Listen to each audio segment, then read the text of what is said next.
Recording in progress. 여러분 환영합니다. 오늘 또 하나님의 큰 은혜를 받으시기 바랍니다. 오늘 저는 여러분과 함께 마지막 때의 사탄의 활동에 대해서 하나님의 말씀을 보도록 하겠습니다. 지금 우리는 정말 급변하는 세상 속에 살고 있습니다.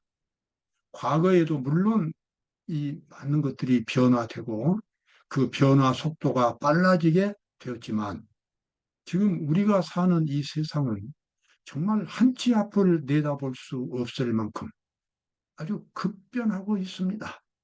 환경이 무서울 정도로 무너지고 있고 경제가 그렇게 무너지고 있습니다.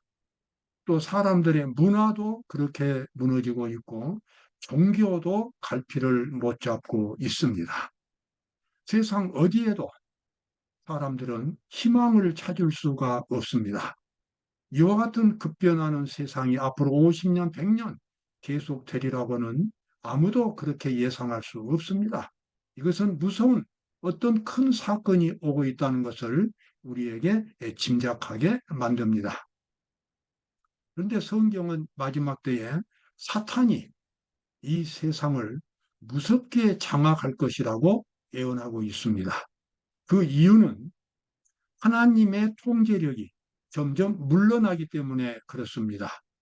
사람들의 죄악이 많아지면 하나님께서 지배하시는 그 정도가 작아지고 그러면 사탄이 더 많이 지배하게 되고 그래서 국가나 개인이나 이 세상이 무너지게 되어 있습니다. 마지막 때 사람들의 범죄가 크게 증가하기 때문에 하나님께서는 천사들을 통해서 지켜왔던 이 세상을 점점 더 이제 물러나게 하십니다. 그 틈을 비집고 사탄과 악령들이 이 세상을 더 많이 지배하게 되고 그래서 이 고통스러운 세상, 혼란된 세상, 모든 것이 흔들리고 무너지는 그러한 세상으로 되어 가겠습니다. 요한계시록 18장 2절에 이런 말씀이 나와 있습니다. 무너졌도다 무너졌도다 큰 성 바벨론이여 귀신의 처소와 각종 더러운 영에 모이는 곳과 각종 더럽고 가증한 새에 모이는 곳이 되었도다. 여기 이 바벨론이란 말은 그 원뜻이 혼잡이란 말입니다. 뭔가 이렇게 참과 거짓이 섞여 있을 때 혼란이 찾아옵니다.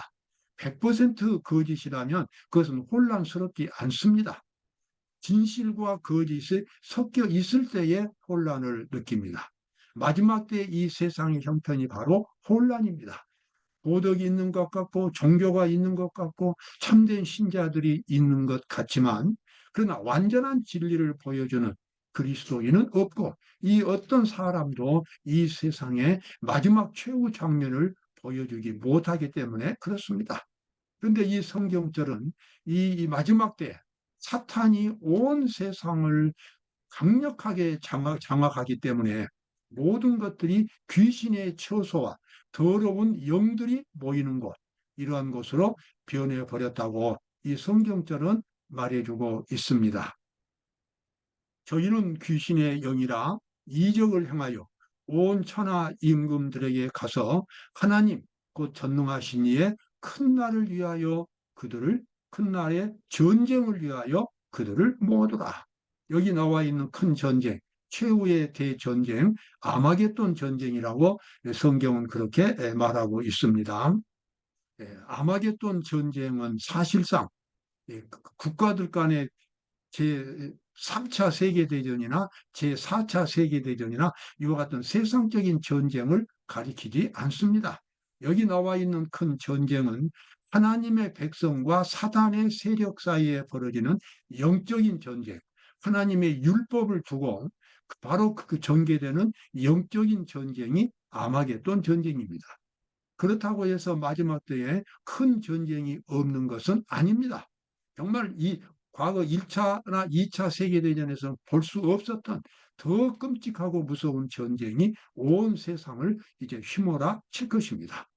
그러나 그러한 전쟁이 하나님의 구속 사업에서 중요한 것이 아니라 하나님의 백성들과 하나님의 율법을 지키는, 거룩하게 지키는 하나님의 백성들과 사탄의 세력 사이에 벌어지는 영적인 전쟁이 바로 큰 전쟁입니다. 여기 이제 귀신의 영이 온천하 임금들에게 가서, 이것은 정치가들입니다. 정치가들을 선동하여 마지막 때에 큰 전쟁을 일으키기 위하여 준비하고 있다고 말합니다. 보다 더 구체적으로 말씀을 드리겠습니다. 개신교가 로마의 세력과 손을 잡기 위하여 구렁을 넘어 손을 뻗게 될 때, 그가 강신술과 악수하기 위하여 시면 저편으로 건너갈 때, 이 삼중연합의 영향 아래 놀라운 사단의 활동 시기가 왔고 끝이 가까웠다, 이렇게 말합니다. 하나님의 말씀인 성경과 예언하시는 마지막 때에 있을 무서운 그런 사건들과 전쟁, 그리고 멸망을 아주 적나라하게 정확하게 표현해주고 있습니다. 여기 개신교회는 프로테스탄트, 오늘날의 개신교회를 의미하고, 로마는 로마 천주교회를 가리킵니다. 그리고 강신술, 소위 심령과학이라고 하는 이 강신술, 이것이 연합해가지고 삼중연합 세력을 형성합니다. 마치 하나님의 백성들이 첫째 천사, 둘째 천사, 셋째 천사 해가지고 세 천사의 기별을 세상에 전하는 것처럼, 사탄의 세력도 이 종교 세력과 정치 세력들이 연합해서 바벨론 세력을 형성합니다. 많은 사람들이 아마 이해하기가 어려울 것입니다. 어떻게 개신교회와 로마 천주교회가 연합할 수 있고, 그리고 심령과학, 강신술이 연합할 수 있는가? 자, 이와 같은 상황은 앞으로 더욱더 세상이 무너지고 자원이 고갈되고 사람들의 도덕이 무너져서 온 세상이 불법이 이제 만연할 때에, 그때 일어나는 증상은 독재 세력의 출현입니다. 그리고 이 독재 세력은 정치와 종교 세력들이 연합해서 만들어냅니다. 그중에서 특별히 개신교회가 로마 천주교회와 연합을 이루게 되는데, 그 이유는 뭐냐면 개신교회가 오늘날 그들의 신앙생활에서 하나님의 율법을 외면하고 있습니다. 그다음에 로마 천주교는 중세시대에 하나님의 율법을 바꿨습니다. 성경에 나와 있는 십계명을 나름대로 자기들의 십계명으로 변개시켰습니다. 그리고 하늘에서 있었던 이제 전쟁, 사탄이 하늘에서 반역을 일으킬 때에 그때 있었던 전쟁도 율법이 바로 초점이었습니다. 사탄은 하늘에서 하나님의 율법은 폐지되어야 한다고 주장하고, 피조물이 하나님의 율법은 지킬 수 없다라고 주장했습니다. 그 사탄의 주장을 반박하기 위하여 예수님께서 인간과 똑같은 모습으로 이 땅에 오셨고, 그래서 우리와 똑같은 입장에서 예수님은 완전히 율법을 지키셨고, 그리고 예수님을 믿는 사람들 속에서 자기의 경험을 통해서 능력을 주심으로 예수님을 믿는 사람들이 율법을 지키는 그 같은 능력을 갖도록 해주시는 것이 하나님의 구속사업의 목적입니다. 그래서 믿음과 의, 구원은 모두가 다 그 초점이 하나님의 율법에 맞춰져 있습니다. 하나님의 의는 하나님의 율법을 지키는 것입니다. 사람이 의롭게 되었다고 하는 것은 하나님의 율법을 제대로 지킬 수 있는 사람이 되었다는 것을 가리키는 것입니다. 사탄은 이것을 무너뜨리기 위하여 오늘날 수많은 개신교 신자들로 하여금 하나님의 율법을 외면하게 만들고, 그래서 오직 믿음으로만 구원받는다고 하는 그런 이상한 교리를 주장해서 하나님을 믿으면서도 그저 국가의 법이나 교회의 법이나 성경의 법을 외면하고 그저 믿음만을 강조하는 이러한 신자들이 세상에 널려 있게 되었습니다. 자, 이와 같은 이 기초적인 상황 속에서 이제 마지막 때가 되면 개신교와 천주교 그리고 강신술이 연합해서 하나님을 대적하는 마지막 적대 세력을 형성하게 되겠습니다. 바로 그것이 성경이 보여주는 마지막 때의 이 세상의 모습이 되겠습니다. 강신술을 통하여 나타난 이적을 행하는 능력은 사람을 순종하기보다는 하나님을 순종하기로 결심한 자들을 대적하는데 영향을 끼치게 될 것이다. 영매들은 이제 강신술자들이죠. 부짓고 강신 수사들만이 아닙니다. 사단의 능력을 받아서 기적을 일으키고 이상한 교리를 전파하는 사람들이 다 영매들입니다. 영매들은 일요일을 거절하는 자들을 깨우쳐 주기 위하여 왔다고 하면서 기적을 행하고 마지막까지 하나님의 계명, 특별히 안식일을 포함해서 하나님의 율법에 충실하게 살고자 하는 사람들을 핍박하게 될 것입니다. 하나님의 계명과 예수의 증거를 가진 자들은 용과 그의 군대의 표소리를 느낄 것이다. 사탄은 세상을 자기의 부하들로 계수하며 배도한 교회들에 대한 통치력을 확보하였다. 그러나 여기에 그의 최상권을 저항하는 한 작은 무리가 있다. 이것이 바로 사탄과 그리고 하나님의 세력 간의 마지막 투쟁이 되겠습니다. 하나님의 백성들은 하나님의 계명과 예수의 증거를 가지고 있습니다. 하나님의 계명은 하나님의 율법, 십계명에 근거한 하나님의 모든 도덕적인 교훈들을 포함합니다. 하나님의 진실한 백성들은 하나님의 율법에 충실한 것입니다. 그것은 많은 사람들이 생각한 대로 율법주의적인 충실이 아닙니다. 율법주의라고 하는 것은 속으로는 지킬 수 없으면서 겉으로만 지키는 것이 율법주의입니다. 그러나 예수님이 가르쳐 주신 이 율법에 대한 순종은 예수님을 믿음으로써 그리스도의 의를 경험하게 되고 그리스도의 의는 그리스도의 정신과 사상과 능력입니다. 그 능력이 죄인에게 찾아와서 죄인을 변화시켜주고 이제는 율법과 조화되는 사람을 만들어 주심으로써 하나님의 율법에 순종하도록 만들어 주는 것이 하나님의 방법입니다. 그리고 예수의 증거는 이 시대에 주어진 예언의 기별입니다. 이 시대에 주어진 예언의 기별은 하늘에서 시작된 하나님의 심판이 되겠습니다. 하나님의 심판이 이제 하늘에서 진행되고 있고 그 심판이 맞춰지면 모든 사람들의 운명이 결정되고 그래서 예수님께서 이 땅에 재림하셔서 구원받은 사람들을 하늘로 이제 데려가시게 됨으로써 이 세상 역사는 다 끝나게 되어 있습니다. 그것이 바로 예수의 증거입니다. 앞으로 사탄은 광범위하게 이 세상에 활동하게 될 것입니다. 사탄은 인구가 밀집된 도시에서 분주히 활동하고 있다. 사탄은 명상의 시간조차 갖지 못하는 인간들을 유도하여 먹고 마시는 일련의 환락과 쾌락의 추구에 빠지게 한다. 이것이 바로 사탄이 만든 세속화 정신입니다. 오늘날 우리는 정말 많은 사람들이 이 미디어, 정보 매체에 빠져서 정신없이 살아가는 모습을 보게 됩니다. 마치 노아 홍수 전에 내일 홍수가 시작되는데도 오늘까지 예수님의 말씀대로 먹고 마시고 장가들고 시집가고 있으면서 저희를 다 멸하기까지 깨닫지 못하였으니 인자의 임함도 이와 같으리라는 그 예수님의 예언이 지금 이 세상에서 이루어지고 있습니다. 세상 대부분의 사람들은 멸망이 지금 눈앞에 와 있는데도 그것을 깨닫지 못하고 세상 일에 몰두하게 될 것입니다. 바로 그것은 사탄이 이 세상에서 일으키고 있는 사탄의 방법이 되겠습니다. 오늘날 에어누신에 또 이런 의미심장한 말씀이 있습니다. 오늘날의 약화된 인간의 상태가 내 앞에 제시되었다.